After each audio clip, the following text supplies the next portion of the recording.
This is Let Me Sum Up, your regular deep dive into recent reports on climate and energy. I'm Luke Menzel, recording today on Wurundjeri land, and as always, I'm joined by my two co-hosts. Global Vice President for Marketing and Extortion at the Let Me Sum Up podcast, Frankie Muscovich. Hello, Frankie. Good evening, Luke and Tennant. It's a gorgeous evening here on Gadigal country, so I'm delighted to be doing this with you this evening from land that always was, always will be Aboriginal land. And a man whose fealty to fancy neckties burns bright despite post-pandemic trends in men's fashion, Tennant Reid. G'day, Tennant. Hello. I allowed myself to be talked into buying an absurdly expensive necktie just 1 month ago. And instead, I've been wearing a much less expensive but extremely nice tie that I was given. So it's good to see that some absurdities of the world before continue in this post-pandemic landscape. Was that the tie that you were wearing when we happened across each other in Sydney Airport? Yeah, that very nice sort of silver and pink and blue tie. There was like a paisley situation going on. Yeah. I was a fan. It's a terrific tie. And sensibly priced, unlike some other ties I could mention. Delighted that you guys got to catch up in such a serendipitous way, which is another advantage of post-pandemic life. These moments of serendipity happen from time to time. I don't know if it's all that advantageous to be stuck at the airport for 2 hours longer than you thought you were going to because nothing's working that well. But if I'm going to be stuck somewhere like Sydney Airport, there's nobody I'd rather be stuck with than Frankie. Okay. Now Luke's properly jealous. Unless it's Luke. Or maybe my family. Geez, there's a lot of people that I'm pissing off at the moment. You better hope they don't listen to this. They don't. I'm just going to draw this to a close. On this week's show, we discuss a paper that interrogates the case that we should be making hydrogen from fossil fuels with carbon capture and storage. But first, the US Inflation Reduction Act, which passed in late 2022 and will inject about $1,000 bajillion into the US clean energy sector, is causing deep concern here in Australia, with fears the absence of a similarly generous program down under will see investment, materials and skilled professionals rerouted stateside at a critical moment in the global transition. Frankie, are these concerns over the IR apocalypse overblown, or do we need an Aussie IRA ASAP? I mean, in terms of a stimulus package with a very generous focus on a clean energy transition, the Inflation Reduction Act is it's on a scale that's pretty unprecedented almost. We're talking about almost 600 billion US dollars, if I'm remembering correctly. So I guess in a sense we should have predicted that an amount of government-led stimulus into building up industries, particularly new industries, and this has come up a lot in Australia in the context of the burgeoning green hydrogen market. We probably could have expected that there would be, a flood of interest from industry players wanting to set up shop in the US off the back of what are some pretty generous-looking subsidies. So that sort of conversation has landed here. So far, specifically in the context of hydrogen development. So there have been local industry players in Australia saying we need more direct government support because, Australia is only one of 20 or more countries with a national hydrogen plan. And, everyone wants to be a renewable or green hydrogen superpower. And I think, the conversation is, are we going to be able to compete for that investment and industry interest in the short term with that, such a significant amount of money starting to flow in the US? So, I don't think those concerns are unfounded, but Australia does have, some really good natural advantages, in pursuing that status. And it's not as though the government hasn't at least had a little reaction in announcing a review of the hydrogen strategy that we've had for some time, which I think was put in place in 2019, right? I think that's right. So this is a complex topic because on the one hand, the US has taken an absolutely money-vomiting subsidies for all and barely anything resembling a stick approach because of their unique political circumstances. And also there's been a mega trend of the US not caring so much about trade law and trade commitments. And, you know, that is producing this situation where suddenly everybody else feels like they are, places like Europe that have implemented, yes, some subsidies, but quite a lot of sticks, feel like they're suddenly having the ground undermined beneath them by this flood of US money. And it is also tempting maybe for other jurisdictions to say, well, the US stuff is going to bring these technologies down the cost curve and there's going to be a crush of demand in supply chains for things like electrolyzers or large-scale renewables or transmission or just anything you could shake a stick at for several years while the US gears up. So why don't we just take a breather, come back to it all in 3 or 5 years and things will be cheaper and we'll get the benefit of what the US is doing. And like that is almost certainly a really perverse and unconstructive approach that is free riding, that would see the US subsidies just sort of cannibalise a level of global activity that otherwise would have happened. That's not what anybody should want to see. But at the same time, we will have a crush of demand for componentry that only scales up so fast for several years. So what do? We're probably not going to outspend the US Treasury in this country.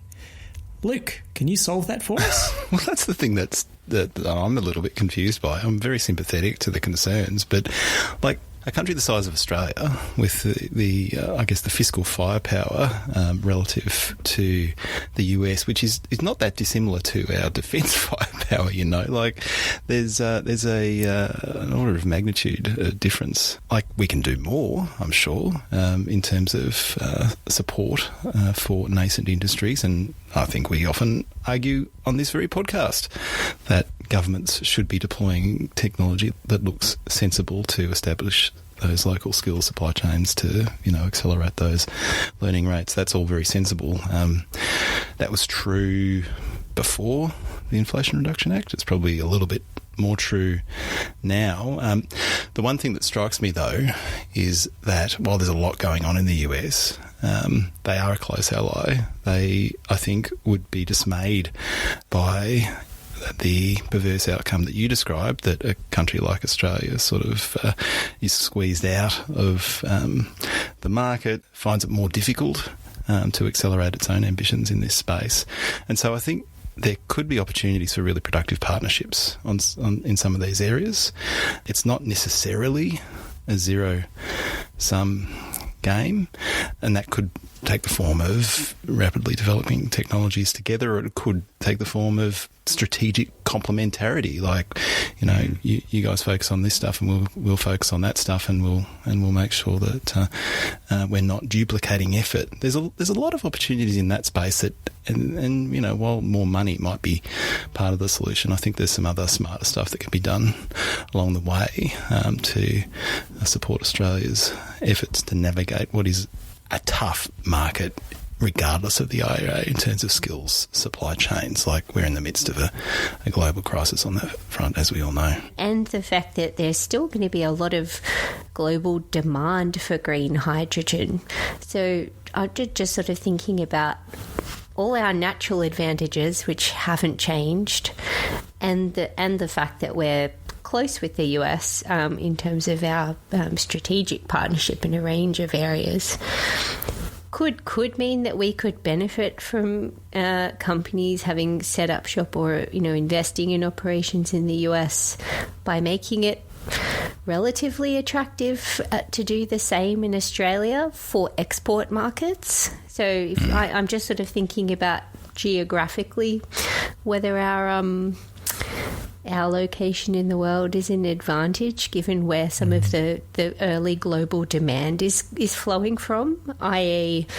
Europe, particular Germany, and parts of Southeast Asia like Japan and Korea.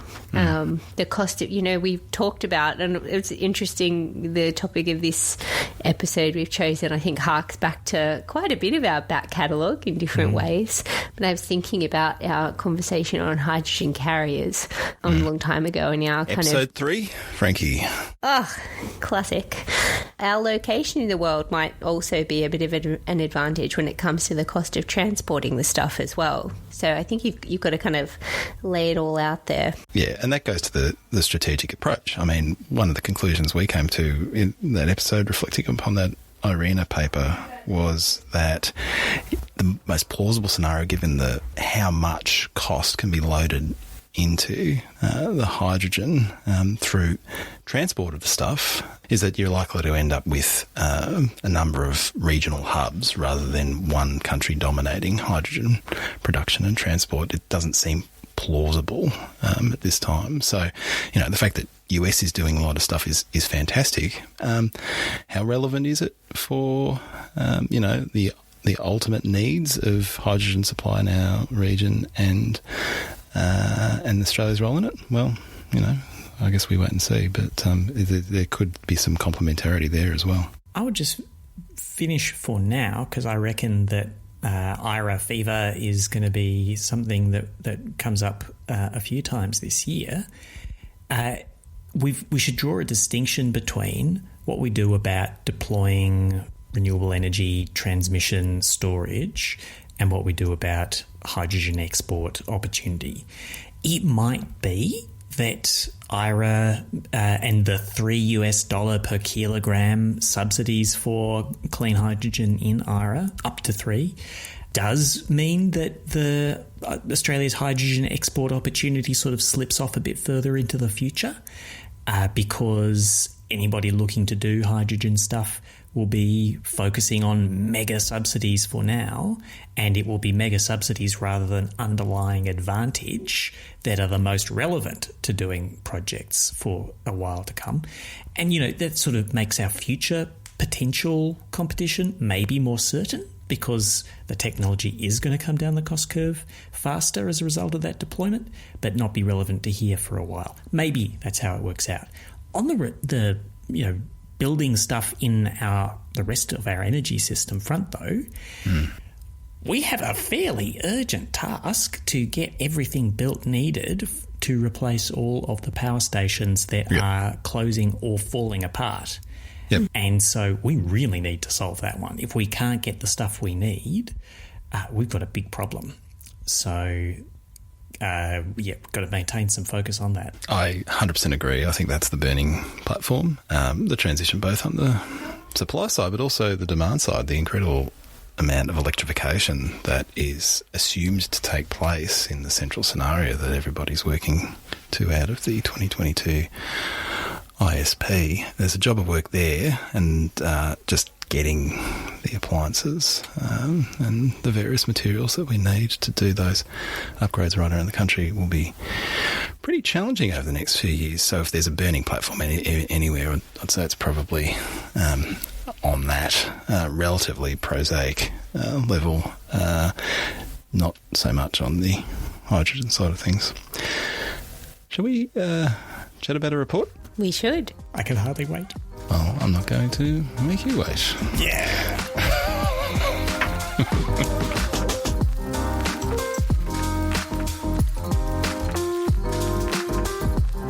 Making green hydrogen with electrolyzers powered by renewables is emissions-free and likely to be one of the cornerstones of the future net zero economy. However, there are other ways of producing hydrogen. Indeed, the vast majority is currently produced in a highly carbon-intensive process using fossil fuels as a feedstock. This is clearly incompatible with a net zero economy, but what if we could capture the emissions from this process and store them underground? Would this so-called clean hydrogen give green hydrogen a run for its money? That's the question interrogated in a paper published last year by Thomas Longden, Fiona J. Beck, Frank Yotso, Richard Andrews and Musami Prasad, entitled Clean Hydrogen, comparing the emissions and costs of fossil fuel versus renewable electricity-based hydrogen. This is a short paper, but very dense and certainly thought-provoking. Tennant, what did you make of it? So I thought this paper, since I saw like an early version of it a little while back, was really thought-provoking and for that matter, spreadsheet provoking. I've done quite a bit of changes to my great big dodgy hydrogen spreadsheet, drawing on some of the work and the number crunching in this report. And we'll get to whether it's still relevant or not given changes in global energy markets. But it is really useful to think through the various... Well, they don't talk in terms of colours of hydrogen. Which I was delighted by, actually. Yeah. The hydrogen rainbow is not always a friendly and primary colours clear place. Well, it sounds... so inviting, puts you in mind of childhood songs and the like. But as you interrogated, you find that almost all the colours are terrible. Certainly, for every colour, there's somebody who thinks it's terrible.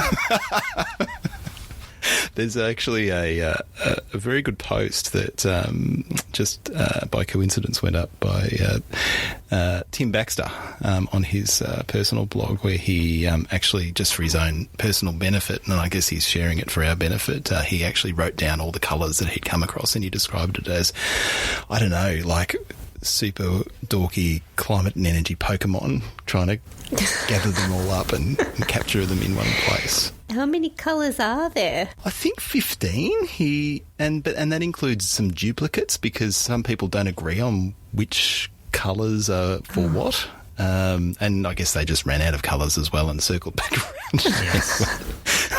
So we'll put that in the show notes for anyone that's interested in going down the colour rabbit hole.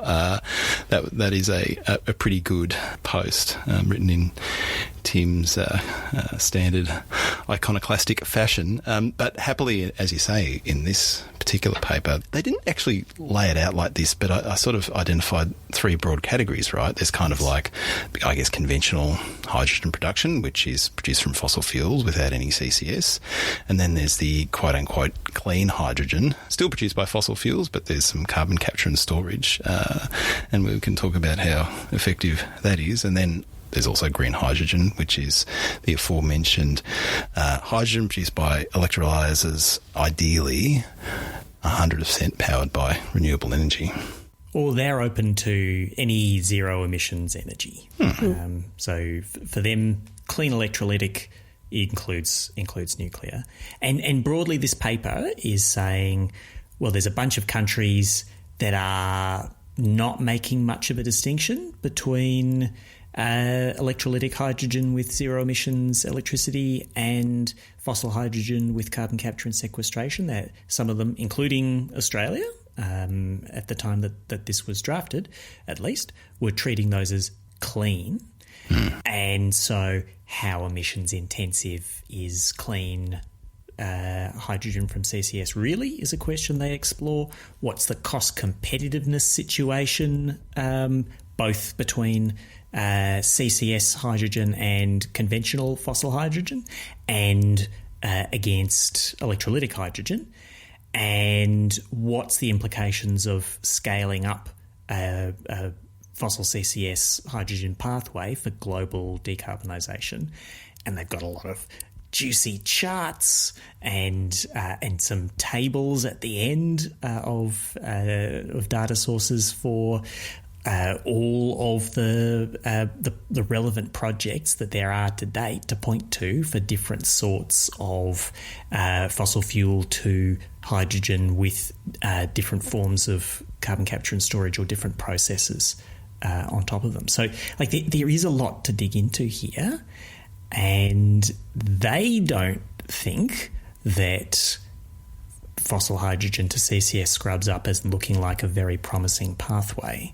I think one of the major omissions from a lot of the strategies that individual countries have taken, like beyond the scope of emissions that we've just talked about, I think very few, if any, countries have an approach for accounting for and then compensating fugitive emissions associated with the mining of the fossil fuels in question used for production, which, as we've also discussed in a previous episode, are significant and potentially underestimated as well. So and I think this paper does a really good job at breaking down the cost of each stage of the production associated with those different methods.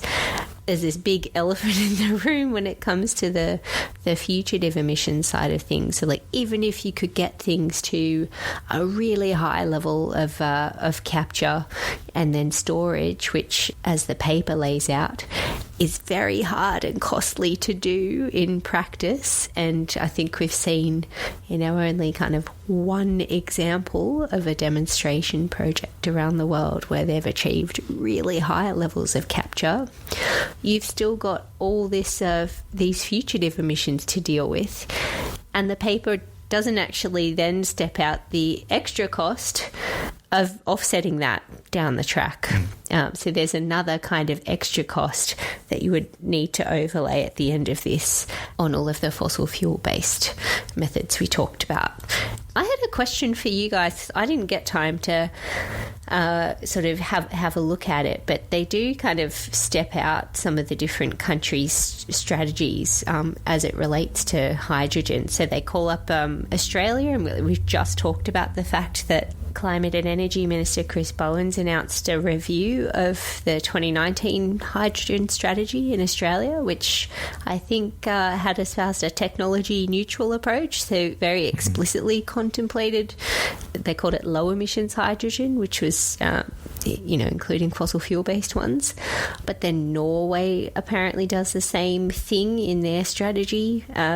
Canada's strategy describes low emission hydrogen from natural gas with CCS as their primary pathway to establishing a clean hydrogen industry. And also Japan and Korea both talk about shoring up hydrogen supply through investment in fossil fuel based hydrogen as well. And I just wondered whether any of those countries have announced plans to revisit their strategies, because it feels like post-Ukraine you potentially taking a slightly different view of this. Yeah. And of course the US, the Inflation Reduction Act, includes further upping and tweaking the tax credits for carbon capture and sequestration, or carbon capture and use.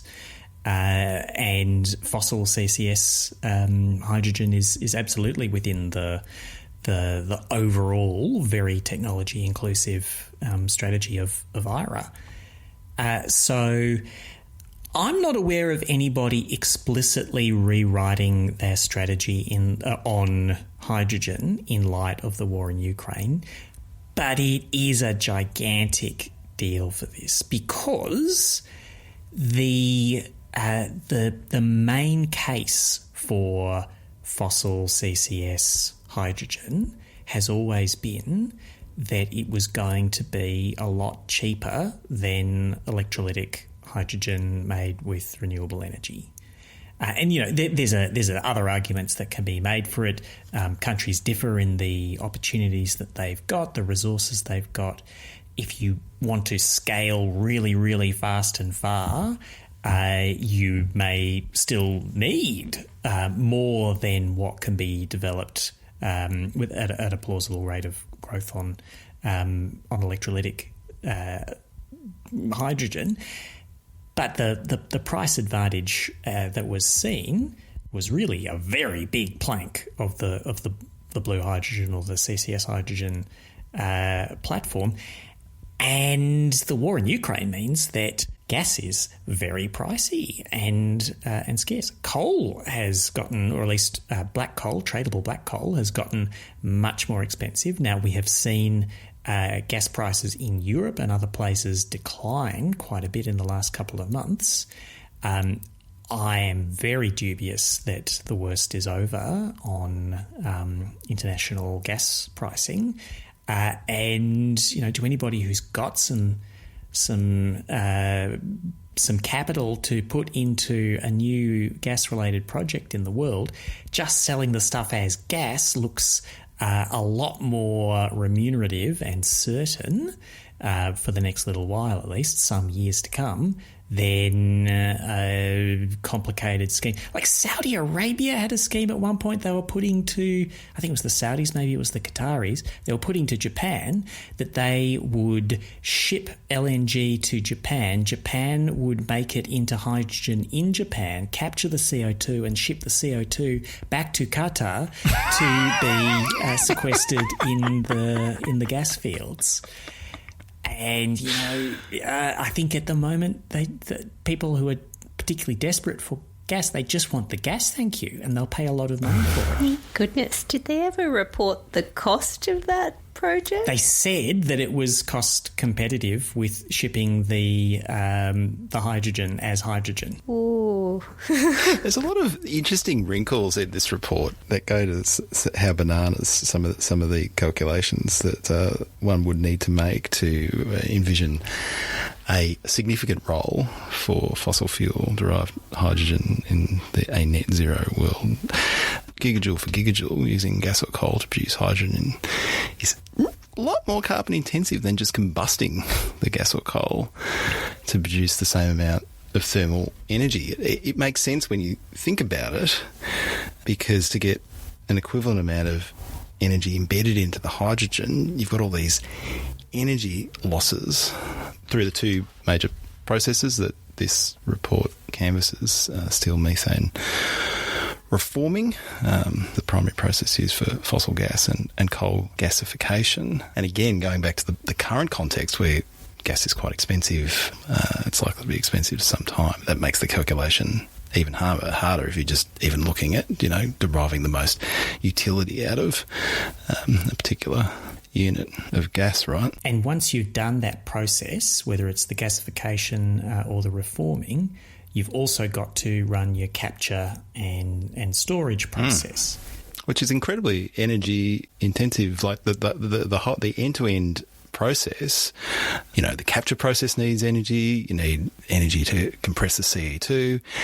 Then you've got the required energy to transport it and store it. And that is often not included in the kind of the calculations that are thrown around in various strategies that national governments are canvassing. I also think what was really interesting in terms of breaking down then what you could consider, in inverted commas, clean hydrogen is also not clear, because there's not like a commonly accepted definition. And I think the closest they come in the report is to talk about this benchmark called Certify, with the end of that word being capital-HY. Certify. I was wondering how one would pronounce that, but you've solved that mystery for me. Thank you both. So that's been emerging in the EU, and the Netherlands, France, UK have all indicated they're adopting it. And it defines an emissions intensity for low carbon hydrogen, they're calling it. It has to represent a 60% reduction in emissions intensity below a standard grey hydrogen, fossil hydrogen without CCS. I think it's based on steam methane reforming without so standard SMR production process. But interesting, when you do that, only hydrogen produced from fossil gas with a really high capture rate, like over 90%, would actually qualify below that threshold. And even then, if you then consider fugitive emissions, if you've got anything more than, I think, 3% fugitive emissions, which seems very plausible in most instances, and probably an underestimate of what you would see. Even then, that wouldn't meet it. And they say this capture rate has only been achieved once. Literally once. In one demonstration project, and it was incredibly expensive. Now, we say on this podcast all the time that, expensive things can get cheap if you deploy them. But they point out that, production of hydrogen from fossil fuels is a relatively mature process, as is carbon capture and storage. The folk aren't anticipating there are going to be huge technological breakthroughs that are going to make CCS vastly cheaper.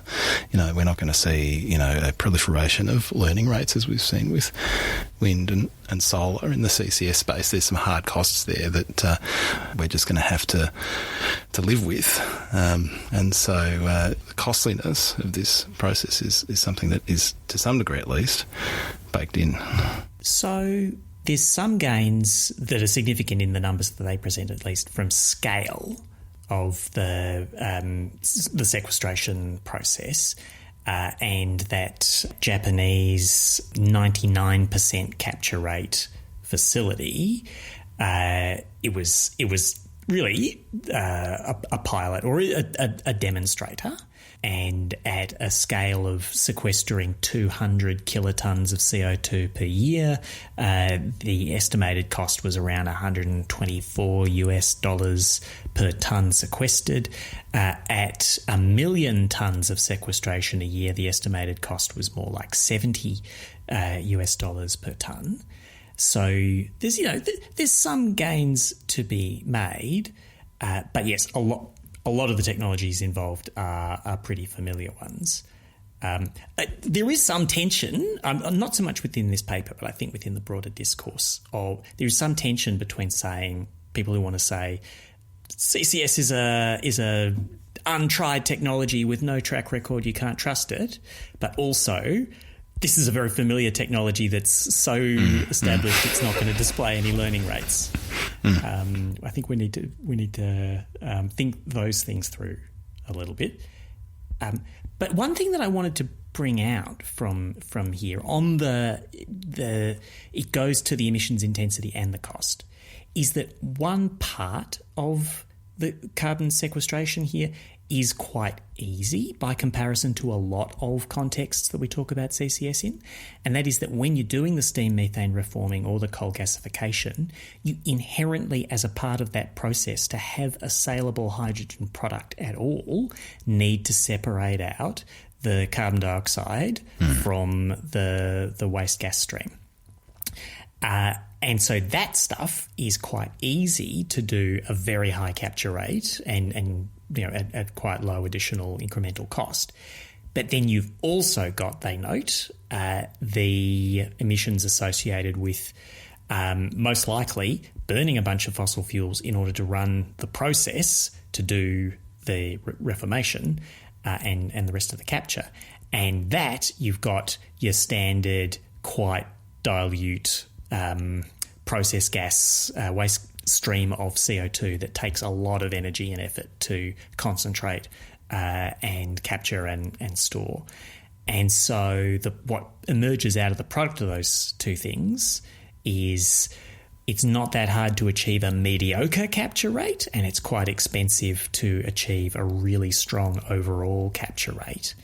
And if you're not, as you were saying, Frank, both of you were saying, the underlying process here is so carbon intensive that if you don't have quite a strong overall capture rate, forget about being 60% better than standard fossil hydrogen or not. You might be increasing net global emissions if you're not doing a sustained high capture rate. So it's a bit of a risk. Yeah, well, and the cost of not dealing with the flued gas you were talking about, TENET, as well as the other fugitive emissions from extracting the fossil fuels to do the production, would have a huge cost in terms of needing to offset that down the track, and they don't even get to that in here, and already the economics are looking shaky. I mean, as a way of indirectly getting at that, they note that if you flash forward to a net zero world, and you say, well, maybe hydrogen has grown in line with the most ambitious Bloomberg New Energy Finance scenario, and maybe fossil hydrogen with CCS is 40% of that mega world hydrogen scenario, and assume they're achieving 90% capture rates, what's the total emissions there? And that is a real mix of optimistic and pessimistic assumptions. And they get to a number that is about 2.5% of world energy-related CO2 emissions in 2019.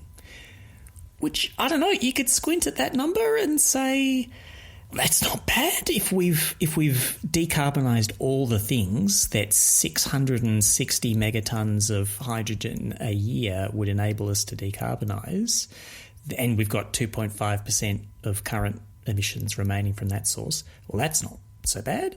You could also squint at it and say, based on what we were talking about last episode on how difficult and expensive it is going to be to get the scale of negative emissions we need to counterbalance this stuff and claw more out of the atmosphere, geez, that's a load we could do without.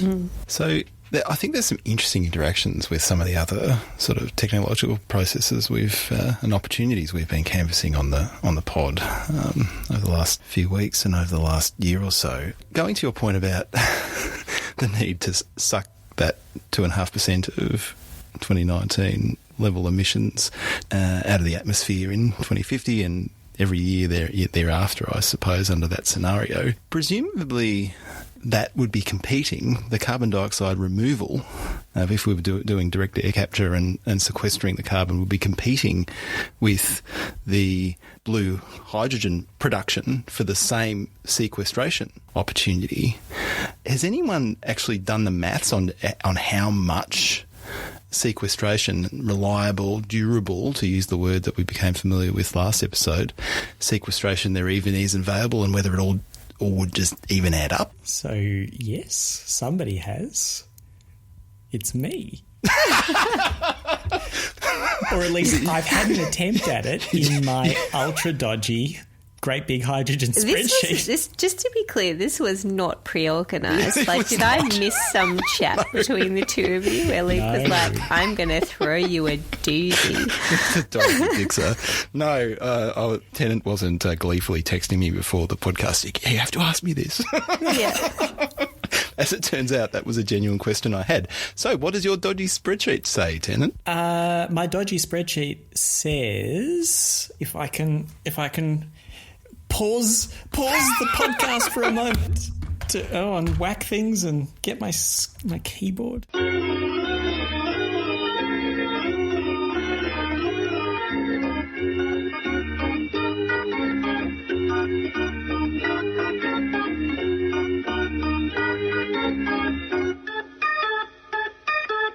Look, I won't attempt to claim that I've got comprehensive be-all, end-all figures, but if you take a mega maximal scenario for how big world hydrogen demand in a decarbonised, quote-unquote, world would be, and you say Australia aspires to have 10% of that world hydrogen market, which is a big number, but also we've got 20% of the world LNG market, so, a country can dream. Where are you putting that? Like, is that comparable to the Bloomberg New Energy Finance predictions? Yeah.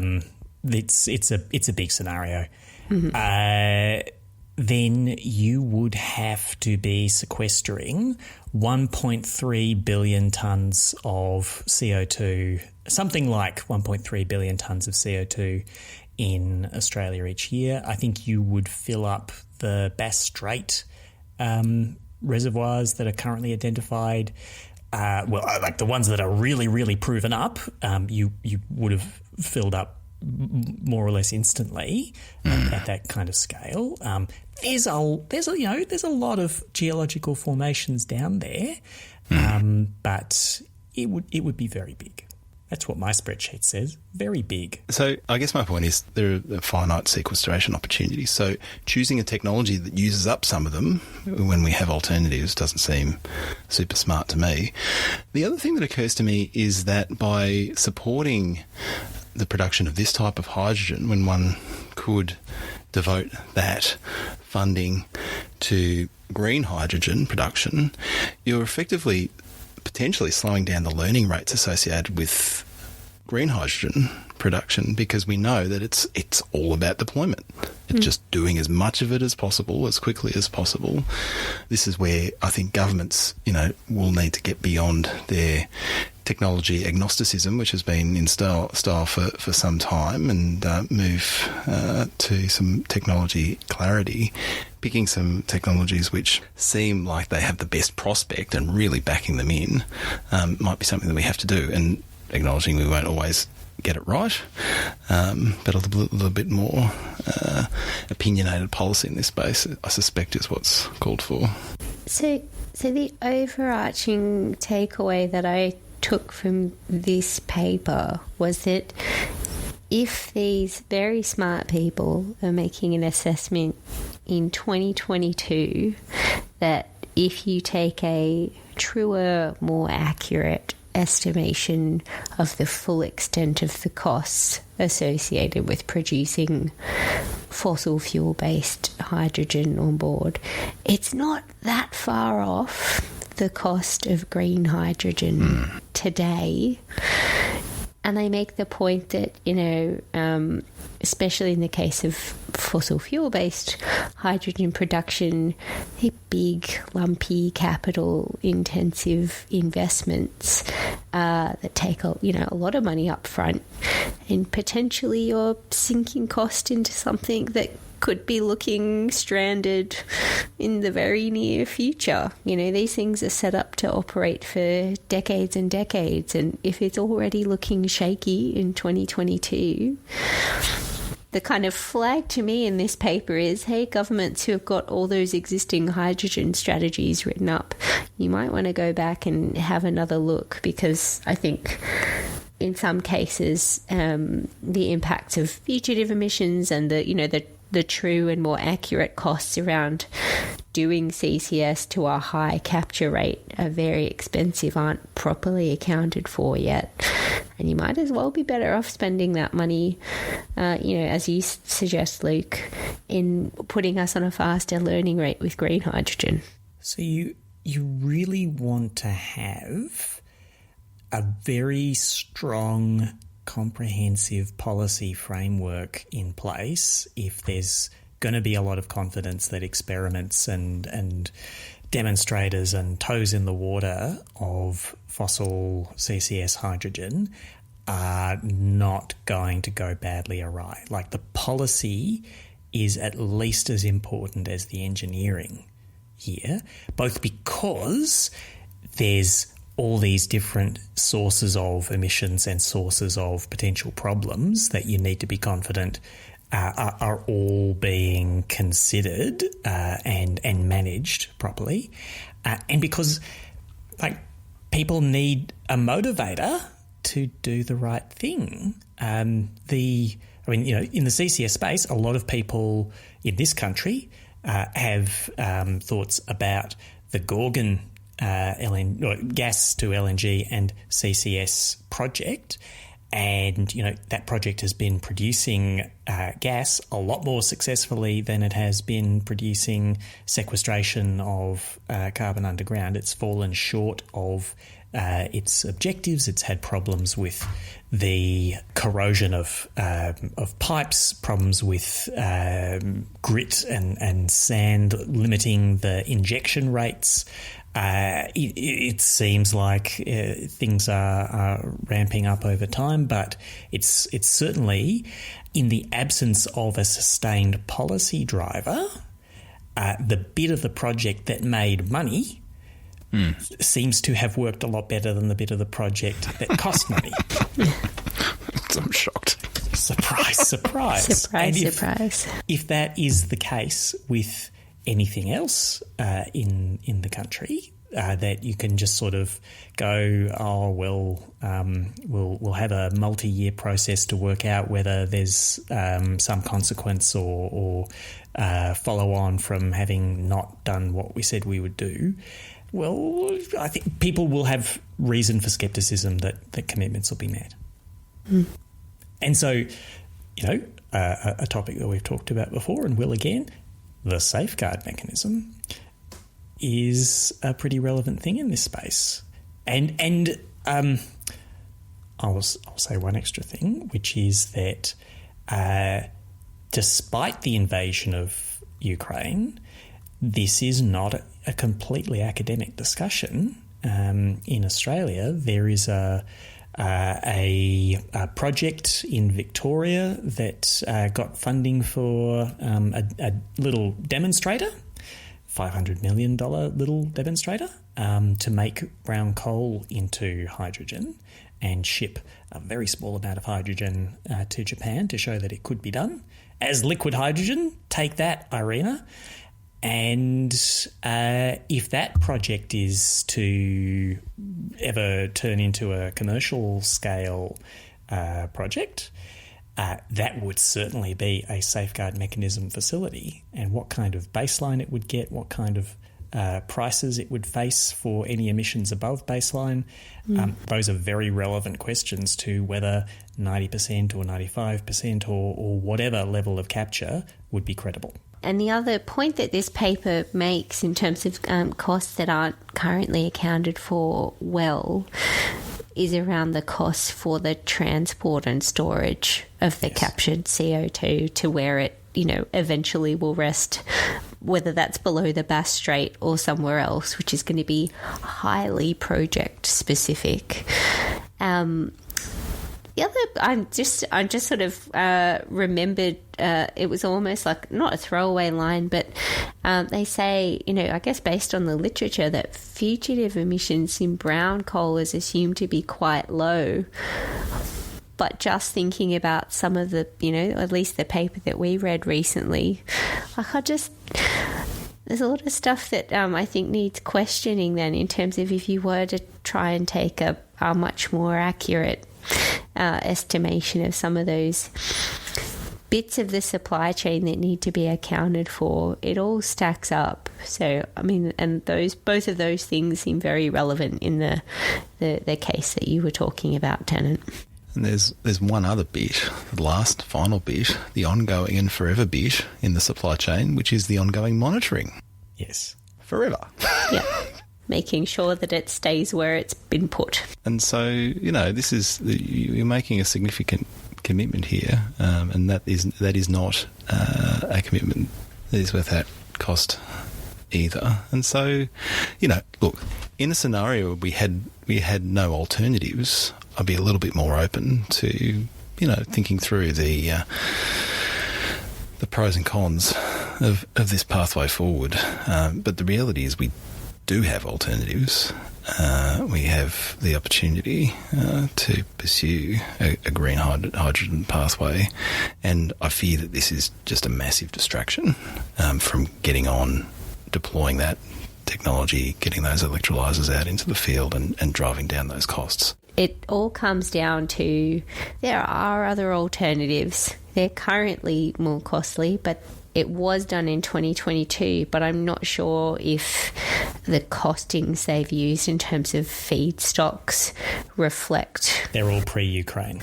Yeah, so it's all pre-Ukraine. So, you just have to be thinking those would be looking even more pessimistic than this paper would set it out to be. Absolutely.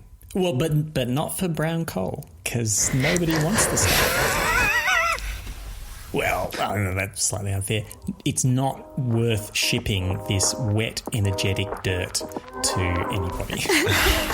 Probably for the best. As always, we close out the show with one more thing, in which we all share something that is currently captivating our attention. Tennant, what have you got? So I want to nominate a cracker of an episode of David Roberts's Volts podcast, where he recently spoke with Kelly Wanzer, who runs a policy shop advocacy group NGO called Silver Lining, which is a very lovely name for a very controversial topic. It's a little bit like the hydrogen rainbow. Yes. Well, these people think that we need to do more research on and ready up our options to possibly deploy solar radiation management of the warming impacts of climate change. So this is one species of what's sometimes called geoengineering. I think Kelly doesn't like geoengineering because it implies a greater level of knowledge and control than in fact we have or will have. I think her favoured metaphor is more like chemotherapy or other medical treatments where there are risks and there are uncertainties and hard choices have to be made in difficult circumstances, rather than some kind of $6 million man, we have the technology, we can rebuild the climate type view. Chemotherapy, there's a sunnier analogy. I'm not sure I'm being sold on this particular venture just yet. Well, what I thought was great about this conversation, and David is not the kind of person who is guaranteed to be in the tank for dimming the sun to muffle global warming. But what comes across in this is a lot of the detail and the real uncertainties and drawbacks, but also it's just some of the concrete details of thinking, and for that matter, just what a scandal it is that the state of atmospheric science has not advanced on some of the critical questions here, like the impacts of aerosol particles in different layers of the atmosphere in different places around the world on global warming. We are currently experiencing a significant reduction in global warming from all of the horrible pollution being spewed into the atmosphere. We are geoengineering anyway in an ass-backwards kind of way, and we don't exactly know what the impact is going to be when we stop emitting quite so much garbage into the atmosphere. So even if you had no intentions of ever intentionally sticking a bunch of sulfate aerosols into the stratosphere to try to dim the sun, it would be well worthwhile to better understand what's going to happen when China and India, for very strong domestic health and public opinion reasons, more definitively clamp down on the kind of emissions. And, there are these emissions from many places, but it's an area where, the old standby, more research is needed, is both true, but also very controversial. Should we be researching any of this at all, even to just better understand what's already happening, is not a topic that everybody agrees on. So I think, that pod is a great place to start in grappling with some of these issues. All right. Frankie, what have you got? Well, I simply can't go past the fact that my lovely home city has been even more fabulous, I say with great pride to two Melburnians, in the last couple of weeks than it usually is, because Sydney has been host to World Pride. So the big global show celebrating LGBTQIA plus communities around the world. So I guess my one more thing is it's just been a really awesome time to be in and around Sydney. We've been host to a number of events. Obviously, the big Mardi Gras was kind of bigger and better than it's been in recent years. It's the first time since sort of we've been in a post-COVID world, if I'm allowed to say that, that it's been back on the streets. It had gone to the Sydney Football Stadium for a couple of years during COVID. So it was just a kind of amazing time to be out and about. Sydney also was host to, during World Pride, the largest human rights conference for LGBTQIA plus people as well that's ever been in the Southern Hemisphere. I had a few friends going along to that.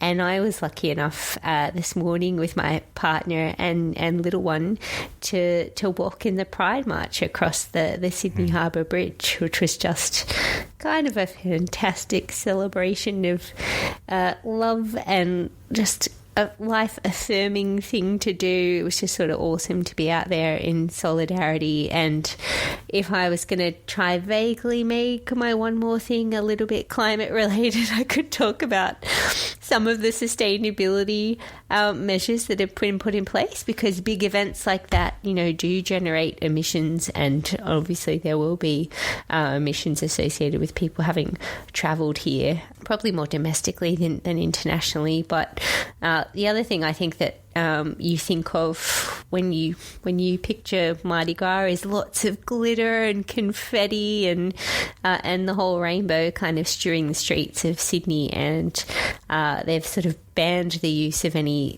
single-use plastics, including glitter. Could you believe it? But for those glitter enthusiasts out there, you'll know that there are much more environmentally friendly options these days, biodegradable ones that don't do nasties to water. So I wasn't, thinking this morning that I'd be talking about biodegradable glitter to you online, but Sydney's just been rather fabulous the last couple of weeks, and I just wanted to shout out to my hometown putting on such a spectacle. It's been great. I'm glad that the LGBTQIA plus rainbow is the simple and consensus-based rainbow compared to the hydrogen rainbow. Yes, there's a rainbow we can all get behind. Thanks, Frankie.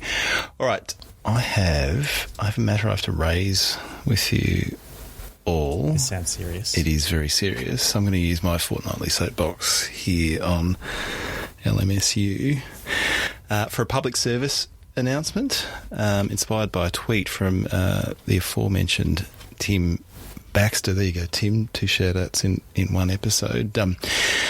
Now, Tim rightly pointed out on Twitter that a mind virus has infected the politicians, the journalists, and even some of the advocates that engage in the climate and energy debate right around the country, who have inexplicably taken to calling the safeguard mechanism the safeguards mechanism. There's an errant S in there. It isn't the safeguards mechanism. It has never been the safeguards mechanism. Proposed reforms to the safeguard mechanism do not expand the number of safeguards previously proposed. This is not an attorney's general situation.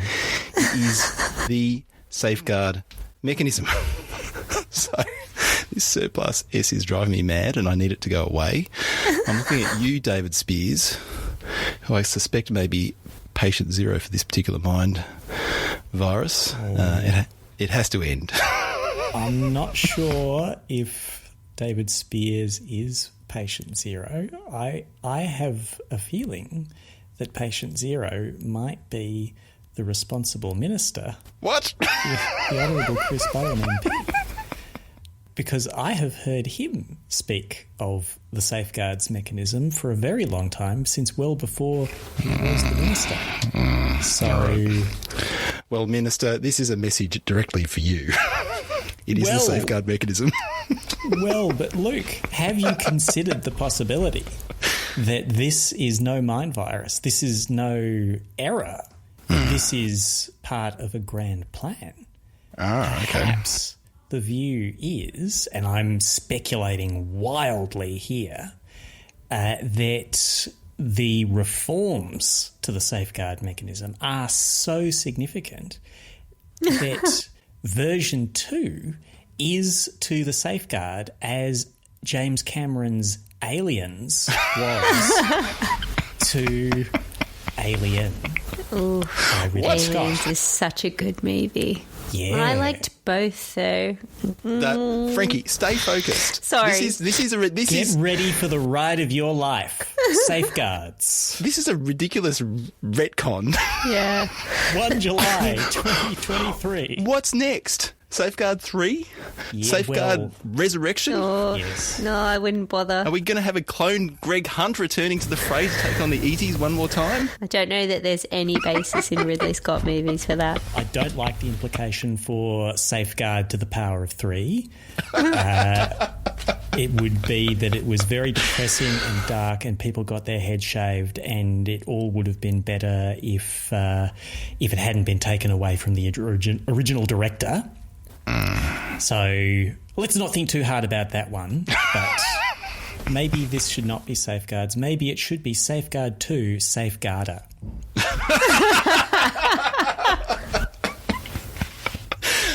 That is all we have time for on our show today. We're all on Twitter. Frankie is at. Frankie Muscovich. Tennant is at. Tennant Reed.